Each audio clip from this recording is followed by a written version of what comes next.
Sudaranku, Georgia Mariska Tunjung berhasil lolos ke semifinal Olimpiade Paris 2024 setelah mengalahkan Ratchanok Intanon dengan skor 25-23, 21-9.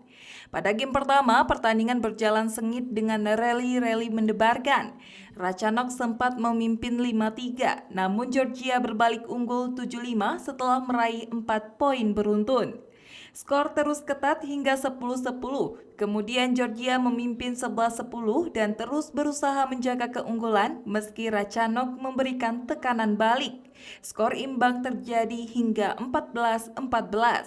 Ratchanok sempat memimpin 18-15, namun Georgia membalas dan menyamakan skor menjadi 19-19. Georgia akhirnya memenangkan game pertama dengan skor 25-23. Pada game kedua, pertandingan berlangsung ketat hingga 5-5.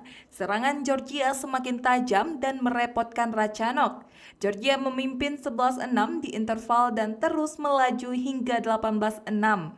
Georgia meraih match point pada skor 29 dan menutup game kedua dengan kemenangan 21-9 setelah netting silang Ratchanok gagal.